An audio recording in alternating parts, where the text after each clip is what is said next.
suffocated when it hurts.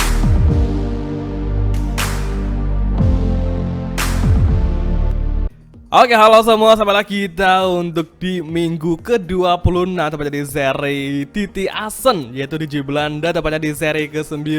Dan setelah kemarin kita menang di seri Sasaran, dimana kemarin itu banyak banget trader yang crash. Jadi kira-kira pakai sini bakal bertahan juga di posisi pertama, atau malah justru kita bakal terseok-seok, karena ini biasanya di Asen tuh kecepatan dari semua rival cukup berimbang ya, kecuali emang kita lagi dapat masalah atau gimana. Tapi yang pasti kita nggak boleh lengah, kita bakal tetap berusaha terus agar selalu menjadi pimpinan di puncak klasemen. Apalagi kemarin sih minggu lalu Vera, dia crash yang mengakibatkan dia udah bisa kita overtaking, dan tentunya di klasemen jarak poinnya makin ngejauh, jadi bakal makin mudah untuk kita bertahan nih mengunci gelar dunia di musim ke-7 bersama Ducati Lenovo. The first qualifying session is over, and now we're back with live coverage of the second round.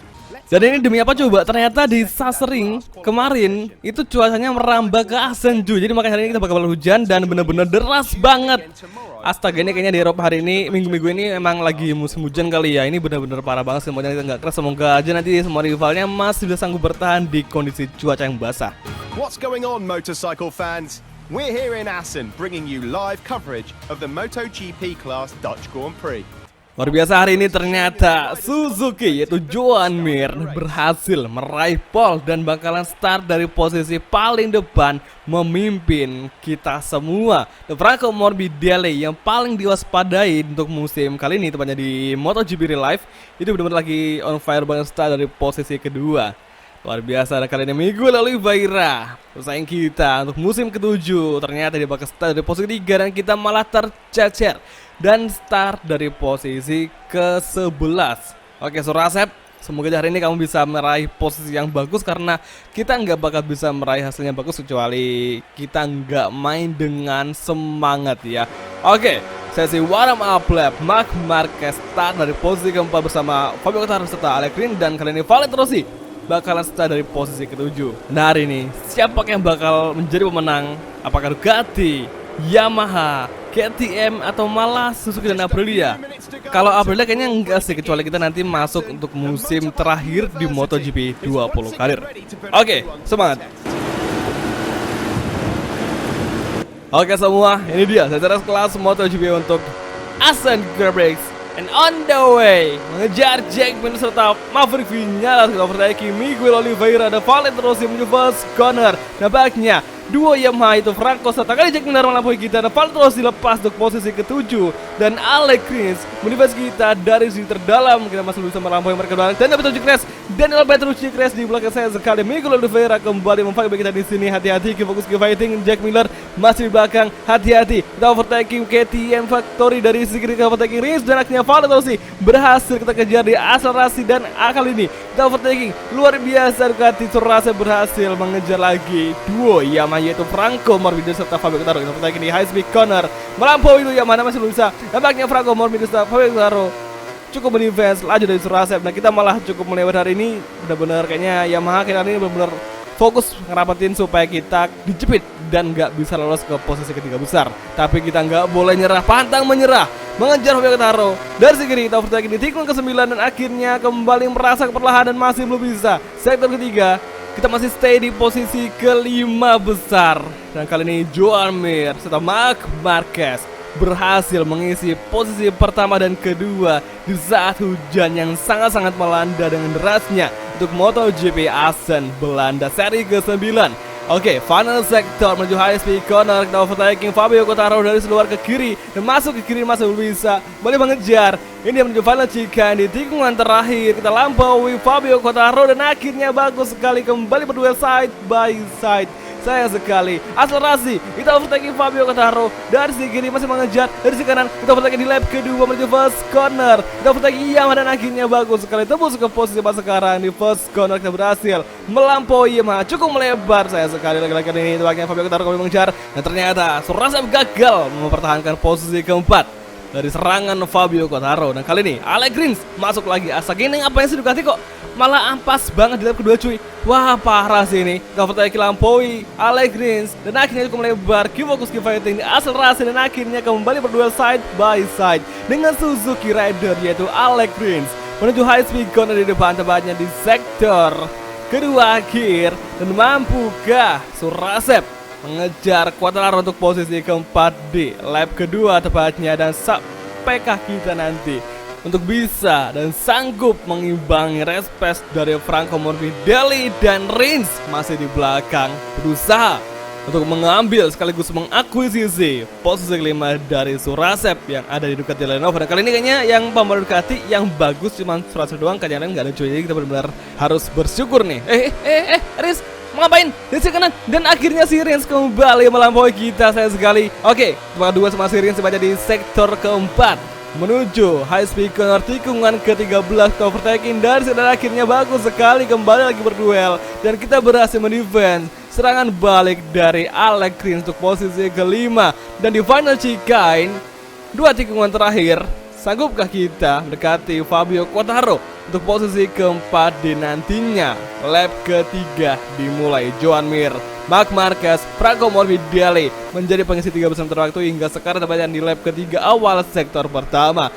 Hari ini tumben banget nih juara dunia di musim 2020 bisa menjadi list 2 untuk balapan hujan.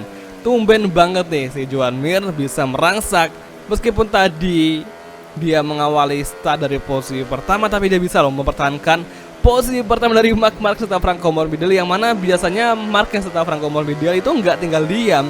Biasanya mereka suka menghajar habis-habisan rival yang ada di depan.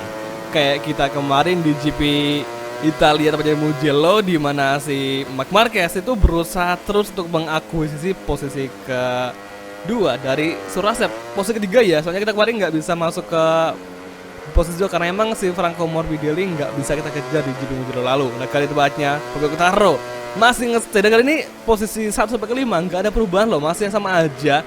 Masih ada Joan Mir, Marquez, kemudian Franco Morbidelli hingga Fabio Quartararo, dan juga ada si Surasep, yang mana belakangnya masih ada 2 rival kita yaitu si Rins dan satunya mungkin Valentino Rossi. Soalnya si Valentino Rossi juga cukup tampil kuat. Tadi dia di awal juga tampil bagus, soalnya dia bisa merangsak, yang mana semula tadi kita sempat mengovertake si Vale, tapi ternyata ketika udah masuk di tikungan pertama si Rossi itu langsung tiba-tiba nyelonong dari sekir setelah tadi kita memiliki kontak sama si Jack Miller. Tapi semoga aja nanti si Rossi tetap berada di depan kita supaya dia untuk bisa mengamankan poin yang cukup bagus.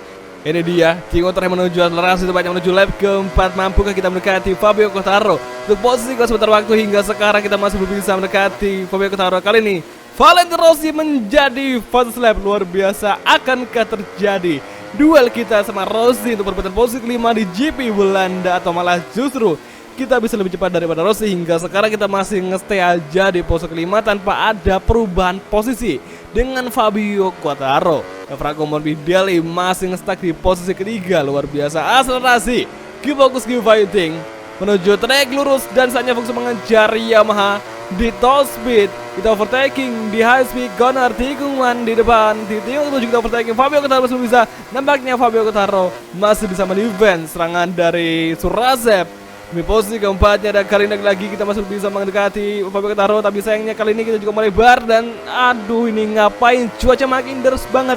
Kita makin gak bisa untuk melakukan late braking. Kita ajak late braking itu bakal selalu bermasalah kalau nggak ngelebar ya ngekontak gitu. Jadi benar-benar ini kayaknya menjadi momok yang sangat menakutkan bagi Ducati untuk balapan di Assen kali ini. Oke, cukup melebar, akselerasi, hati-hati, Q-Focus Q-Fighting di high speed corner. Nah, kali ini balapan menyisakan 3 lap lagi yang hanya bisa kita manfaatkan untuk fokus mengejar menuju tembus ke 3 besar. Kalau nggak bisa ya kita harus minimal bertahan lah ya dari serangan si Rossi yang ada di belakang. Oke, gap 0 kembali dari Rossi. Nampaknya Rossi udah merapat sekali, dan Rossi benar-benar kayaknya udah siap menerkam kita di tikungan manapun. Soalnya biasa kalau ya penalti. Ya ampun. Bisa-bisa kita penalti ya, padahal tadi kita kayaknya nggak nginjek garis hijau deh. Wah, ini parah banget sih. Oke, tikungan kelima. Semoga saja kita bisa mendapatkan mukjizat dengan bisa meninggalkan rival untuk posisi baru dengan sangat sejauh-jauhnya agar penalti kita nggak sampai berpengaruh cuy. Ini kalau kita sampai finishnya rapat sama rival di belakang, kemungkinan kita bakalan digeser tuh, karena emang kita memiliki penalti yang mana penalti bakal menambah jarak gap kita sama rival di belakang. Nggak tahu kalau misalkan tadi kita sempat nginjak sedikit atau mungkin emang karena di sini di Asan begitu ketatnya peraturannya, makanya kita kena penalti ketika melewati tikungan terakhir di Fanacikan. Oke, high speed corner tikungan ke-7 menuju ke-8, dimana kita masih bisa untuk merapatkan lagi dan menjaga respect kita agar selalu rapat sama Fabio Quartararo untuk posisi keempat. Akselerasi lagi tepatnya menuju tikungan di depan tikungan 9, kita hard braking from Surazep. Hati-hati, sangat tinggi sekali kali ini tepatnya tikungan lebar, cukup melebar dan kita malah kehilangan waktu lagi. Sayang sekali. Oke, tikungan ke-10 tepatnya menuju high speed corner 1 ke-3, cukup lebar lagi. Nampaknya kali ini Valentino Rossi ada di belakang. Ini dia tepatnya musuh kita, musuh utama kita, Valentino Rossi yang bakal bersaing demi posisi kelima di sini. Masih mengejar, berusaha menjadi musuh kelima. Kita overtake kembali Valentino Rossi tepatnya di high speed corner final sector, mencari peluang dari si kanan ke kiri. Bisa kesuara mengejar Valentino Rossi untuk posisi kelima lagi dan menuju Fanacikan. Kita tarik tuas rem, kita hard braking from Surazep dan menuju akselerasi. Kali akselerasi menuju lap ke-6, keep focus, keep fighting. Ini dia pertarungan kita melawan Valentino Rossi untuk MotoGP Asen, dan kali ini penalti kita nambah lagi. Kita tarik tuas rem, lap ke-6, 2 lap lagi. Bisakah kita mengejar dan cukup ke Valentino Rossi? Astaga, ini ngapain Ducati kok ampas banget di sini. Beda sama kemarin di Jeddah Ring. Oke, tadi kita hard braking lagi tepatnya di tikungan ke-3, cuma lebar lagi. Astaga, ini kenapa Ducati malah begini banget? Dan aduh, sayang sekali Rins masuk mengovertaking kita. Ini kayaknya menjadi hari yang paling buruk bagi Surazep untuk MotoGP Asen. Oke, track lurus kali ini, fokus mengejar Valentino Rossi. Bisakah kita dekati Rossi untuk posisi kelima? Keep focus, keep fighting. Akselerasi menuju top speed, menuju high speed di depan, kita hard braking. Kali ini bakal keras. Astaga, ngapain? Ya ampun, kesalahan banget. Astaga, wah parah banget cuy. Kita terlalu lebar tadi untuk mengambil posisi masuk tikungan, jadi makanya kita malah high side dan kita malah crash kan. Berarti ya kok bisa-bisanya kita malah tabrak lagi. Astaga, ya Allah. Astagfirullahaladzim. Ya udahlah. Ini mau gimana lagi coba? Udah jatuh, ketimpa tangga pula. Ini bener-bener aduh Ducati Surazep, ngapain kita kok mainnya ceroboh banget tadi. Kayak tadi kita gara-gara kita udah mulai digeser yang sama rival berkali-kali, kita malah langsung nggak bisa konsentrasi, akhirnya kita crash cuy. Ini kita udah di posisi paling terakhir, jadi kita kayaknya langsung aja masuk ke pit karena mustahil juga untuk kita bisa masuk untuk mendapatkan poin. Jadi mending kita langsung cari aman aja untuk masuk ke dalam pit box, karena emang kita udah nggak ada kesempatan untuk bisa mendapatkan poin demi posisi yang cukup bagus. Oke, ini mana jalur pit ya? Oh ini dia, hati-hati. Jadi hari ini kita bakal relakan aja posisi pertama dari Joan Mir dan kita bakal legowo cuy, karena emang kita udah nggak bisa untuk meraih poin lagi, karena minimal tuh kita harus bisa berada di posisi ke-15 agar dapetin poin minimal 1 poin lah ya. Tapi ya udahlah, nggak apa, kita gak bisa, jadi mending kita langsung aja masuk ke pit box dan kita bakal langsung akhiri untuk balapan di GP Asen, tepatnya di musim ke-7 bersama Ducati Lenovo. Ini kita nggak disambut, akhirnya kita bakal langsung aja akhiri secara manual ya. Kita langsung aja untuk retire karena kita udah nggak bisa untuk berangkat lagi, dan akhirnya Joan Mir, Marc Zapragor Mediali berhasil meraih 3 podium besar di sini. Jadi kita nggak boleh memaksakan keadaan, jadi kita harus juga mengambil situasi yang pas. Kita harus mikir nih, kira-kira apakah kita bakal bisa menang kalau kita paksakan kita tadi balapan? Kayaknya nggak bisa kan, karena emang jaraknya udah jauh banget, makanya harus untuk relakan aja dan kita bakal mengakhiri balapan di Asen terlebih dahulu. Crash 2 kali. Kemarin kita lagi ngelokin si Rossi, sekarang kita malah kena sendiri kan, udah jatuh ketimpa tangga pula. Ya ampun. Nah kali ini untuk poin klasemen kita makin rapat sama Miguel Oliveira dengan jarak 7 poin aja. Ini cukup tipis, cuman nggak terlalu tipis banget. Sedangkan si Rins masih ada di posisi kedua, tinggal maksudnya dengan jarak 12 poin. Jadi sorry banget buat kalian yang ngefans sama si Asep. Hari ini si Asep nggak bisa tampil bagus karena emang kita udah ketimpa musibah tadi, crash 2 kali, makanya kita langsung aja untuk mengakhiri race-nya di area pit box di 1 lap lagi, karena emang udah nggak memungkinkan untuk kita bisa meraih poin lagi. Jadi oke semua, kalau gitu kita langsung aja untuk mengakhiri video kali ini dan kita bakal ketemu lagi nanti di next video, tepatnya di GP Finlandia. Semoga aja besok. Nah kan hari ini si Surazep udah crash, kemungkinan dibakar ya dulu. Kita bakal langsung aja besok kita bakal panggil wildcard, yaitu pembalap awal kita Rins Rio yang bakal berlaga di GP Finlandia. Jadi oke semua, kalau gitu kita langsung aja untuk mengakhiri kali ini, dan kita bakal ketemu lagi di next video. Kalau gitu terima kasih nonton, dan oke, bye, ciao.